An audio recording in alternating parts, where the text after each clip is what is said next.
Scroll and Ink is a small arts business where I make books, all useful, functional books, all blank, so they're meant for you to use, like journals, scrapbooks, photo albums, things like that. My bookbinding journey began when my son was an infant. I was a stay-at-home mom, and I just had to get out of the house. There was a class at a local shop, and so one evening I handed the baby to my husband and I said, "I'm leaving."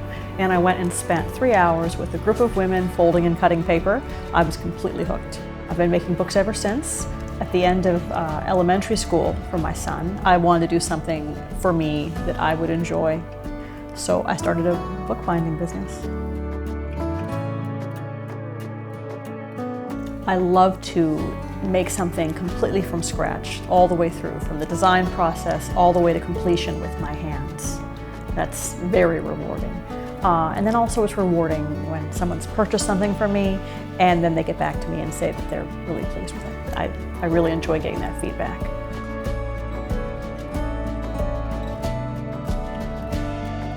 It's a long process to make a book. Now I make most of my books in long stitch style. I prepare my cover separately from my pages and then I stitch it all together. And then if there's any trim or anything like that, that goes on last. I'm always working on designing new products. I like things that are both functional and beautiful. If something doesn't meet both standards, it doesn't hit the market. I live in Louisville, Kentucky, specifically Old Louisville. Old Louisville is a National Historic Preservation District full of old Victorian homes from the late 1800s, early 1900s. And this place, it just has so much energy and wonderful people, tree-lined streets, lots of interesting architectural details. I enjoy the atmosphere. I enjoy being outside here. It's a great place to be. Being in Louisville has influenced my work. If you know anything about Kentucky, you know bourbon is big here. So now I'm making bourbon tasting books at my husband's request. It's his fault. When we lived in Seattle, there was more Asian influence in my work. Asian book cloths, Asian papers.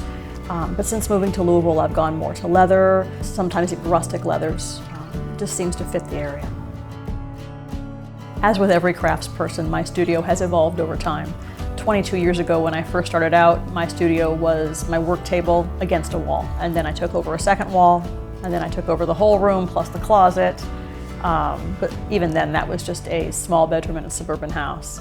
Fast forward to now that we're living in Louisville, I've got one of the bedrooms in this house. It's large, so large that I was able to put that same work table that I used to have, my very first work table, in the center of the room with a nice large top on it. I've got a shipping station, a second cutting table, a photo studio, a book press, and a desk, all in the same room. It's fantastic.